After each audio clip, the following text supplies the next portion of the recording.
ఉమ్మడి నెల్లూరు జిల్లా గూడూరు రాజవీధిలో వెలిసిన శ్రీ కళ్యాణ వీరభద్ర స్వామి దేవస్థానంలో ప్రతి మంగళవారం అన్నదాన కార్యక్రమంలో భాగంగా నిర్వాహకులు ముని మోహన్ ఆధ్వర్యంలో అన్నదానం నిర్వహించారు. దాతలుగా సుంకర ఆదినారాయణ, సుజాత, సాయి అన్వేష్, శ్రావణి, సాయి ఆదిత్య, కుమార్తెలు వైష్ణవి, లహరి కుటుంబ సభ్యులు వ్యవహరించారు.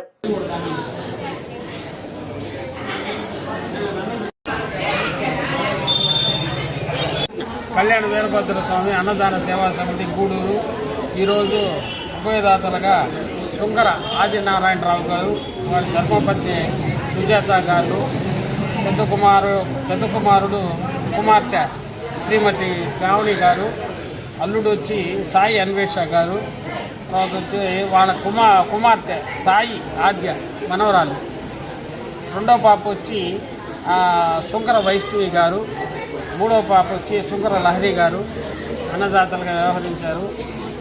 ఆయన కళ్యాణం పెట్టుకునేటప్పుడు ముందు వీరభద్రస్వామికి అన్నదానం చేసి తర్వాత కళ్యాణం అబ్బాయిని చూసే ప్రయత్నిస్తాయి కాబట్టి రెండవ భాగం కళ్యాణం పెట్టుకున్నాడు.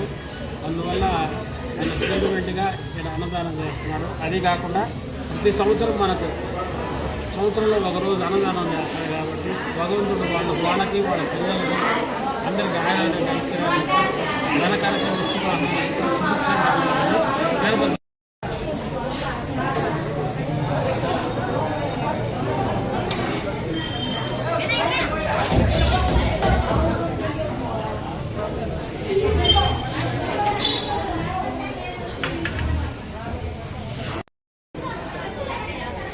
మా రెండు ప్లేట్లు తీసుకొని